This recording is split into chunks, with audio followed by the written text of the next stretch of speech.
The state of emergency in Rivers State has now received the required legislative backing.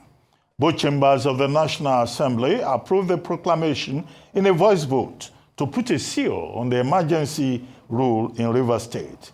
The National Assembly has also imposed a joint committee of both chambers to oversee the administration of affairs in Rivers State during the emergency period. The House of Reps also said the state of emergency can be reviewed and terminated at any time within the 6 months based on progress made about peace. President Bola Tinubu praised the National Assembly for approving the state of emergency in Rivers State, describing it as a decisive and patriotic step to end the prolonged political crisis that paralyzed governance and threatened national economic security. He commended Senate President Godswill Akpabio, House Speaker Tajuddin Abbas, and other lawmakers for prioritizing security over partisan interests.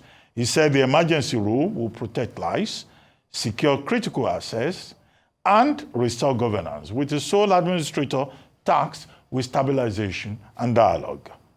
Reaffirming his commitment to peace and economic resilience, President Tinubu urged Nigerians to support efforts to restore order. Joining us now on this show as we review the approval of the state of emergency by the National Assembly is Liboros Oshoma, a lawyer, and Senator Magnus Abe, former governorship candidate of the Social Democratic Party in Rivers State.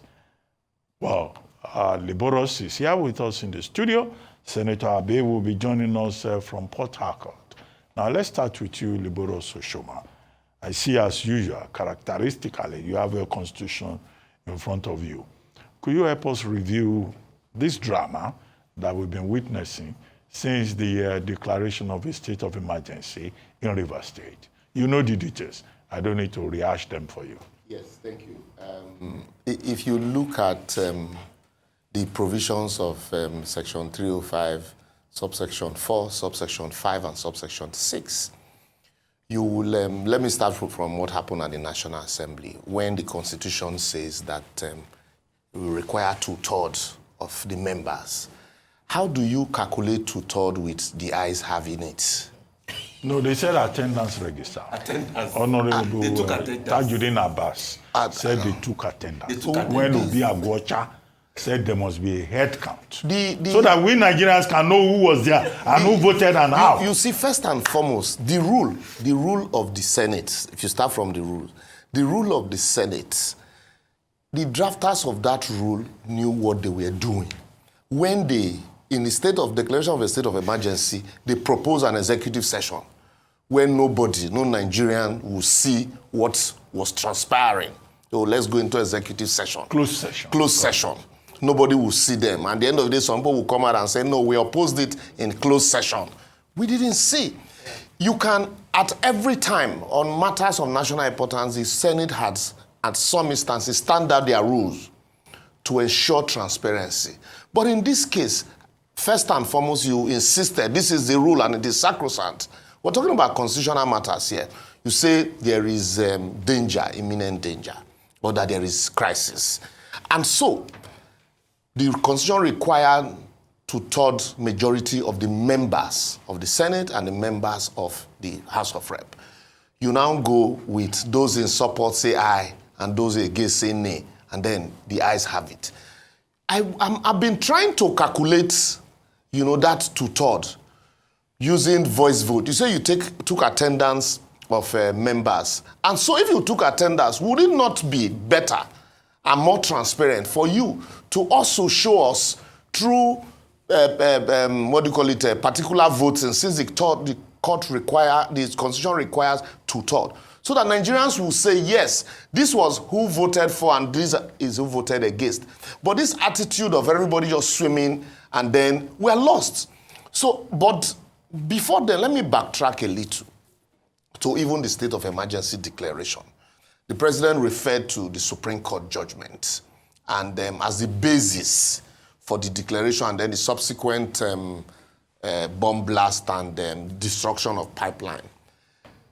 Before the Supreme Court judgment, if the president had come to say, there was chaos. The question I would have asked, are you the court? Why not wait for the court to make a pronouncement? After the court pronouncement, the court had cured whatever defect, constitutional defect there was in Rivers State. Yes. The court had cured it. And parties had gone back to respecting and responding to the judgment of the court. And that was why the governor extended a letter to the State House of Assembly. The State House of Assembly also met and invited members of the state electoral bodies to appear before them. And I am aware that 3 members appeared before the state electoral body, the Senate, the House of Assembly. So if you look at the provisions of Section 11, subsection 4, you couldn't say that the House of Assembly was not sitting. If you now say there is, I also would say that the statement credited to the governor was a reckless statement. A governor should have been making such statements saying that he would tell the Rivers boys when to launch or when to deploy. Very bad, a reckless statement. And I think that anybody could have capitalized on that statement, including his opponents. Because the Ijaw boys that we're talking about, they are Sawana boys. The crisis didn't happen in the Ijaw area. It happened in the Ogoni area. So the opponent could have capitalized on such a statement to cause that crisis. And then, are we saying that the federal government cannot investigate such a crisis? To say, okay, let's even investigate this and know where it is coming from.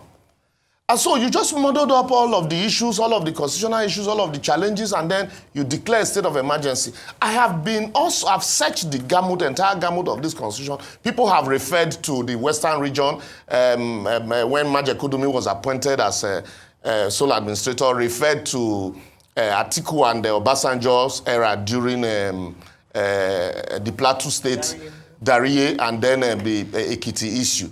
I also want to draw the attention of the same people to when Goodluck Jonathan declared a state of emergency and the statement of President Bola Ahmed Tinubu as opposition leader then. He said he was demonic. He was demonic and he was smack of,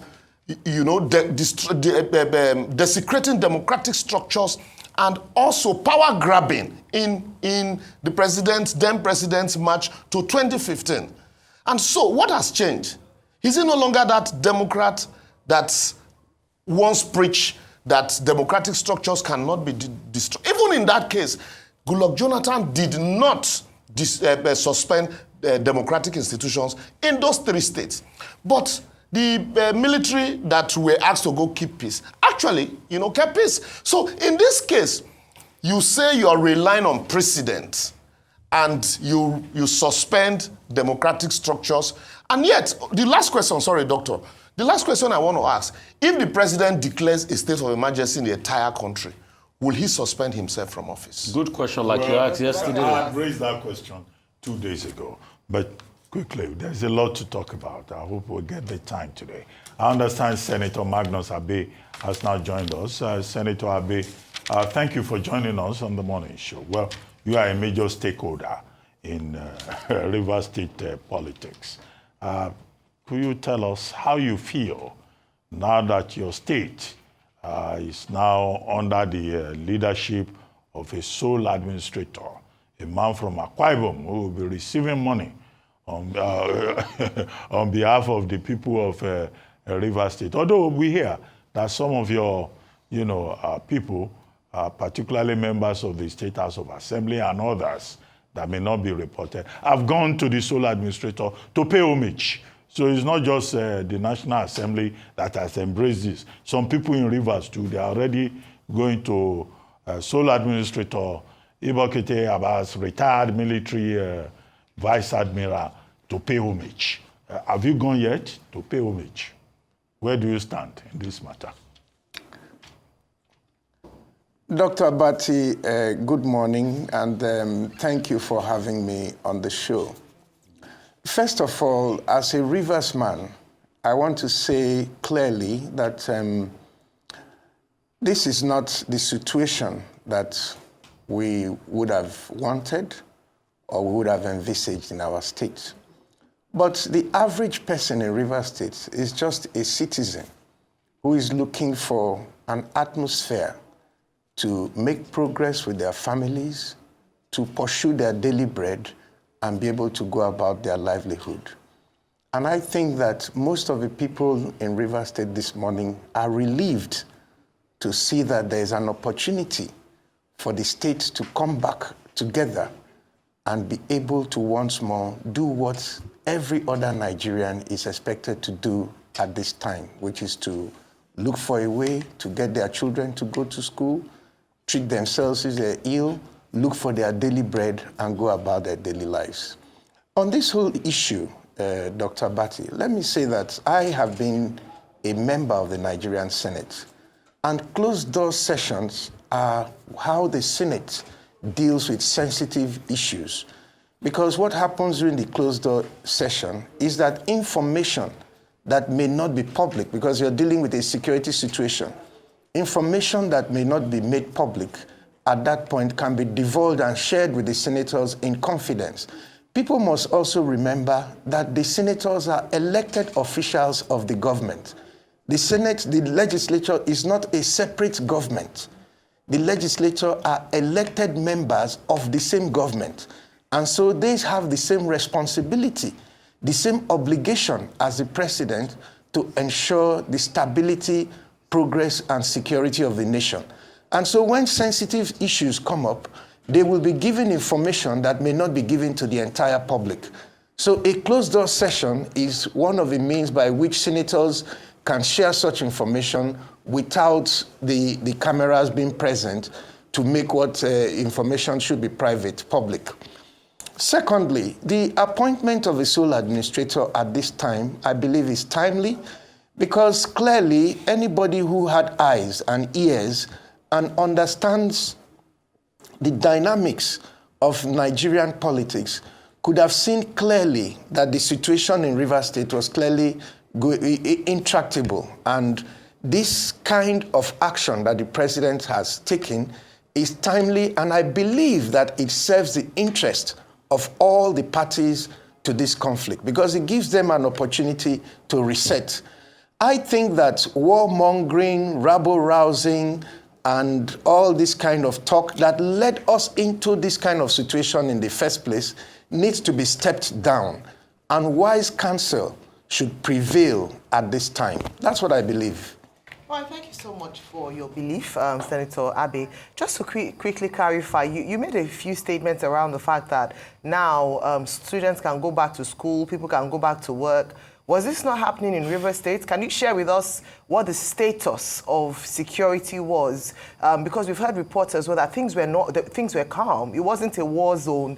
People were going about their duties. In fact, it was after the declaration of the state of emergency that people became a bit apprehensive. And I recall the morning when we had our correspondent on ground, things were a bit tempered. So can you share with us what the state was? Was it in complete disarray? Did it seem like there was, anything could spark an outrage from what you said? And then for Mr. Oshoma, I'd like to ask you with regards to the release of funds to the sole administrator, in terms of how the constitutionality and legality of that, especially because the oversight function will then fall on the Federal Executive Council in terms of how publicly spends money. So effectively, the president is the governor of Rivers State currently acting through the sole administrator.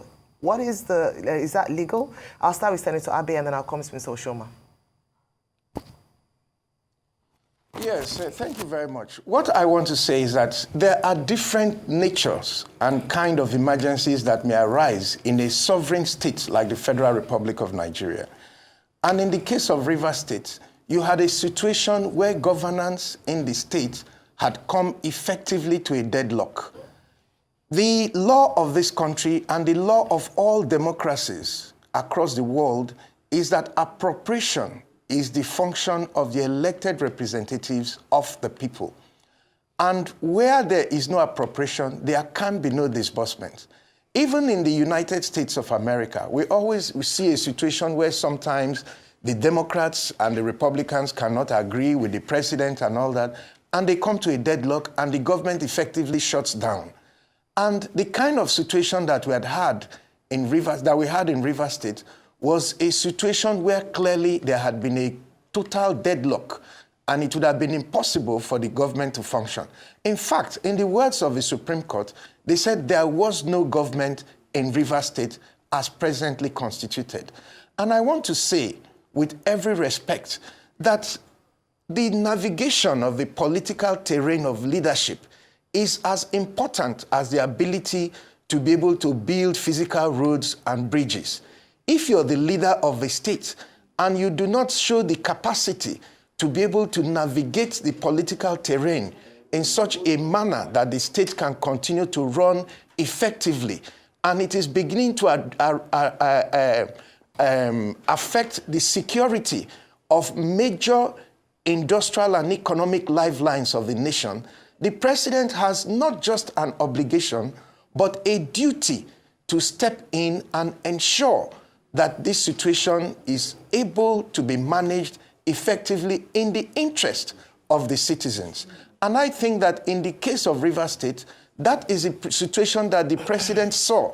Because if you had left us where we were, the members were set on a course of impeachment. These are members that for over 16 months were denied any kind of role in the government and were totally locked out, and all their statutory and constitutional responsibilities were denied them.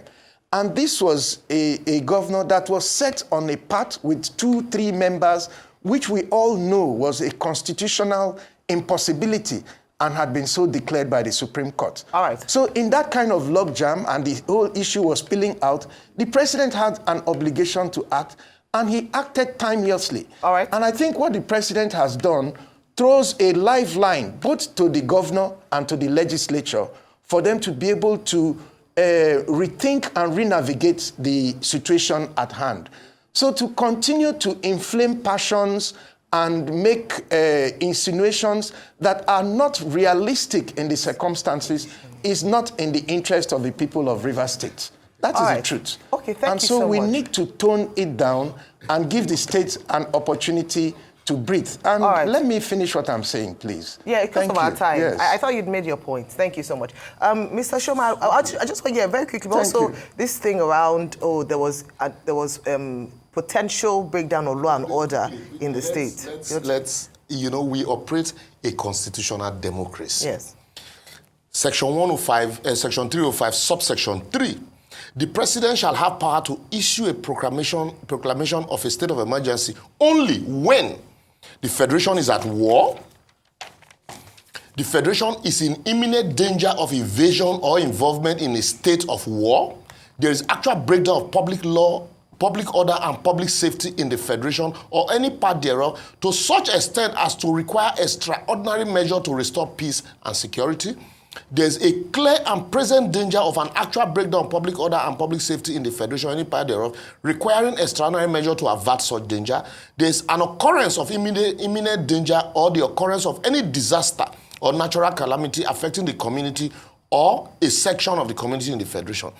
There is any other public danger which clearly constitutes a threat to the existence of the federation, or the president received a request to so do in accordance with provision of subsection 4 of this section. That's subsection 4, the governor requesting the president to declare a state of emergency. So now let's come to the issue, because I feel it is the people who are supporting the president and telling people that, look, let's de-escalate, that are actually escalating the crisis. Yes, there was a constitutional crisis in Rivers State. And the Supreme Court, which is the statutory arm of government, constitutionally responsible to look into the issues were submitted before them. And they looked into the issues and condemned it and said parties should go back and rectify.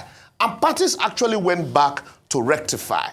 So now that parties had rectified, was there still an imminent danger? The answer is no.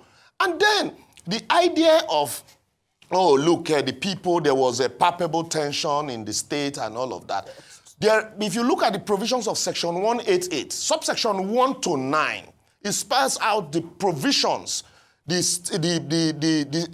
how an impeachment of a governor can be carried out. And then the Supreme Court had reiterated also, in the case of Peter Obi and the Anambra State House of Assembly and Ladoja's case, that you cannot invoke subsection 10 except you comply with subsection 1 to 9. So a situation where the House of Assembly is threatening to impeach a governor, and then the House of Assembly runs into a logjam, do you now need to help the House of Assembly by declaring a state of emergency and say the parties are quarreling? These people are now, because it is not about insecurity. That is why the National Assembly is saying they want to set up a committee to reconcile. Are you reconciling insecurity? So we all know where this is coming from. This is clearly political. And so that's why also the senator is saying that it will give both parties. Are we also saying that in Nigeria today, so once you have a quarrel between, or misunderstanding between the House of Assembly and the executive arm of government, and then we should declare a state of emergency? Edo, for 4 years, a governor refused to swear in members of the... Didn't Wike himself have 6 lawmakers at a point? I don't even want to go there now. In Edo, the governor refused to swear in about 11 or 14 lawmakers. Yeah. The matter was submitted to the court, even though the court spent 4 years and it moved between 9 judges and it was never heard. A state of emergency was not declared in Edo. In fact, the roof of... while I'm not encouraging removal or destruction of a state house of assembly like Fubara did, which is condemnable, but a state of emergency was not declared. In the Northeast, as I speak, people are using ransom to do TikTok. That is clear danger and threat to our national security and peace. Farmers cannot go to farm. These places, there is no state of emergency in these places. You have 2 arms of government, 2 independent arms of government that are supposed to checkmate each other, are quarreling, and they have refused to sit down and resolve their issues. The court had helped them to resolve, and we are saying that is a ground for declaring a state of emergency.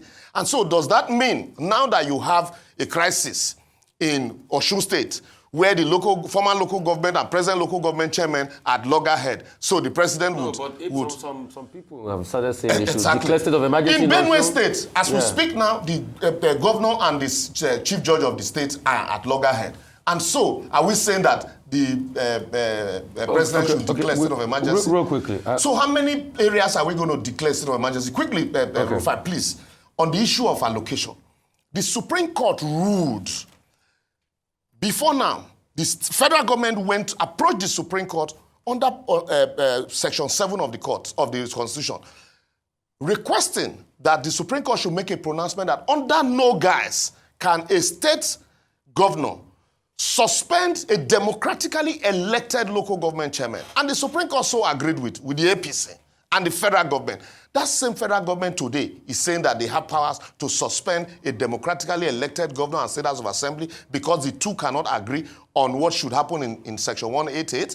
And now, the same court, the same highest court in the land said, don't release allocation to a government that is not democratically elected. And now you appointed a sole administrator, you are going to flout the constitution and release allocation. And so that means it is not about fighting insecurity. It's about taking Rivers State through the back door and not about insecurity. Because if it's about insecurity, you take charge of the areas and find solution to the security challenges in those areas and not take over the entire state. Okay. Real quickly.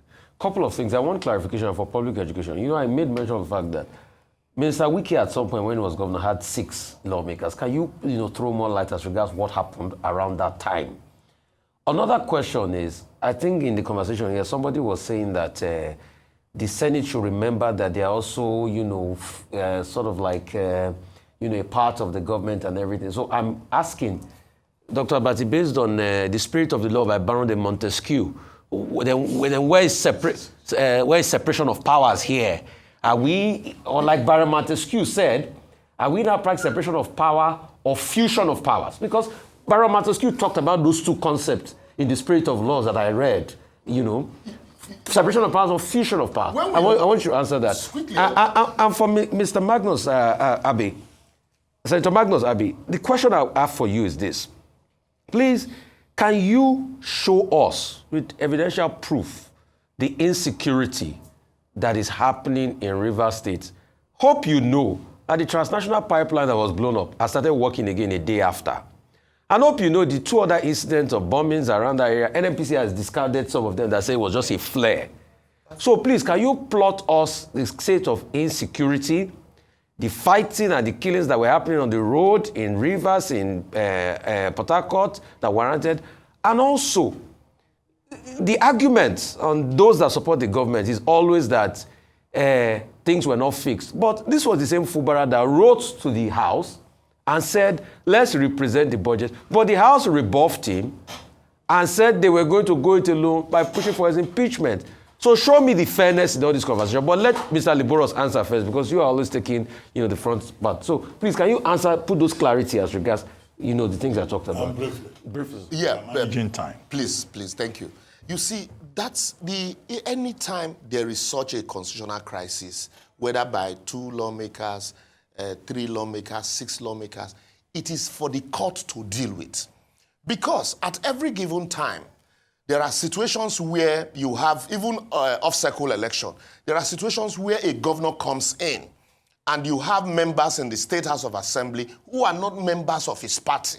What he does is to woo them back to his party. In Wike's time, election was conducted for just, in some areas in Rivers State, election was not conducted because they couldn't conduct election because of insecurity in those areas. And I remember the INEC attempted to conduct those elections on 2 different occasions, and it was not successful. But did they declare a state of emergency in Rivers?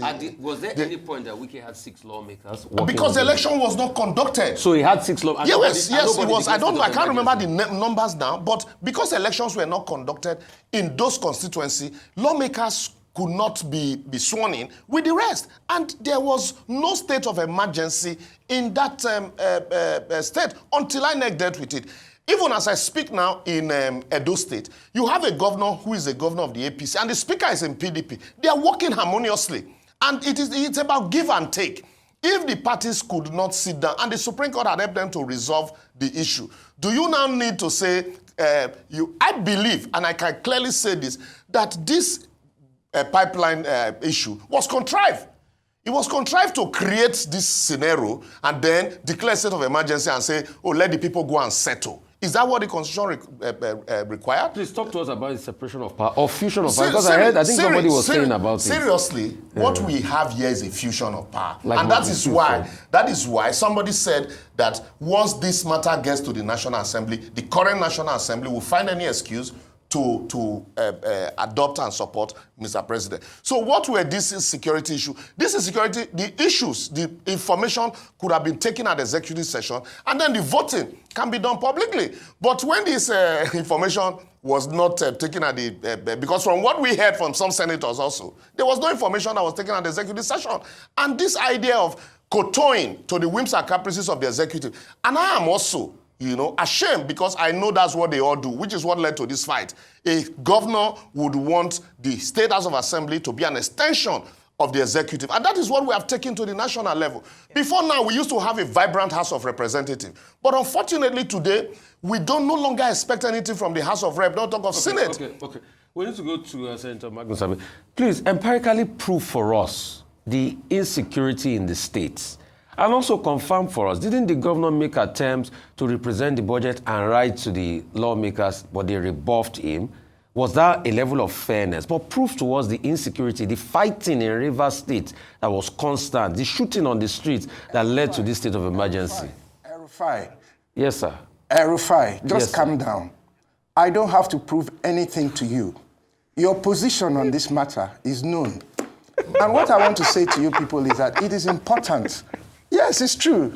It's true. I don't have to prove anything to you. Answer question now. What I want to say to you people is that... Senator, you have a right to answer the question. I'm just saying prove to me. Senator, you see, we are making arguments here. I don't have copious to prove logical to arguments. Why do I have to prove so please anything prove to me, Senator, you are not that there was so much insecurity. Or defend your statement. Defend your statement that there was so much insecurity. You said it before. Defend it. Excuse me. Yes, sir. Listen. I don't have to prove anything to you. The position you people have taken is known to the entire country. But all I want to say to you is that for the sake of the people of Rivers State, is it important that we have a balance? There are 2 sides to every coin. And it is important that both sides are represented in issues. You come here, we have an elected president. The president has information that you and I do not have. And he has told you the reasons why the state of emergency was declared is clearly set out in the speech of the president to the entire nation on that issue. You have a different opinion, but you don't have that power to overturn what the president has said. The president has presented what led him to that decision to the national... I'm coming, sir. Just allow me to talk. Yes. The president has presented what led him to that decision to the National Assembly, which is the body that our constitution, elected by the Nigerian people, has set up to review what the president has done.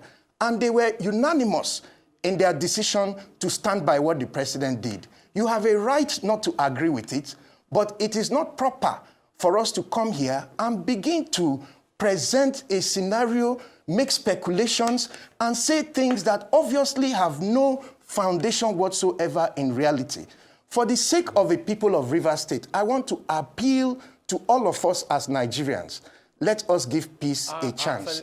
And it is important that we remember that there are two sides to every coin. You don't take everything. I'm sorry, sir, just a minute. I don't want to argue. Let me just say my own bit, please.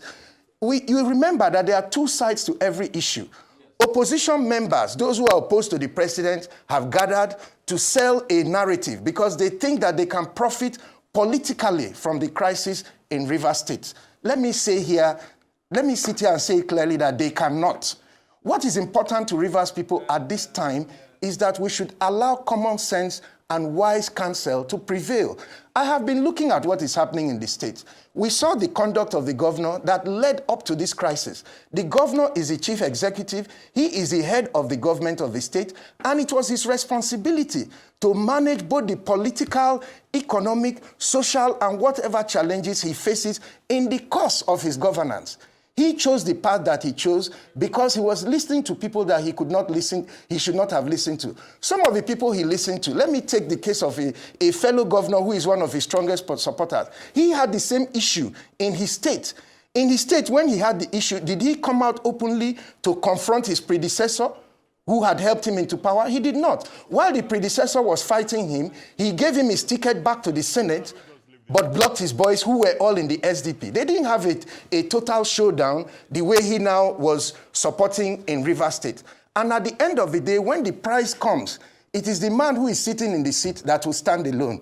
We saw it in the House of Reps. All those people that were shouting for Fubara to continue to do this, and coming on a rise, they were in the House of Reps. They had the chance. Okay, you say it was a voice vote. At least you could have opened your mouth to say nay. Did they do it?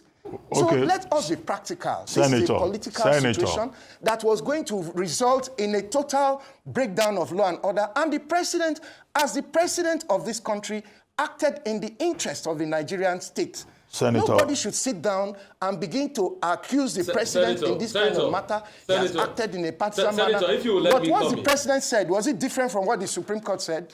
So let us be practical and be balanced. That's all I will appeal to you to do.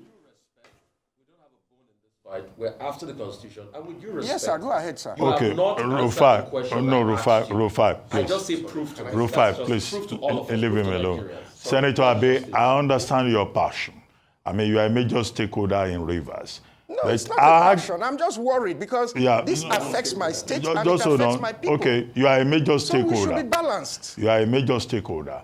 Yes. We know that there was clear and present danger. We need wise counsel. That's what we need. We know there was clear and present danger in Rivers State. The president gave his reasons. He's the chief security officer of this country. And he knows what is happening in Rivers State more than the anchors in Arise. I understand all of that. So give him that credit. I understand. You don't sit down and accuse the president he's being partisan. He's doing all right. Senator.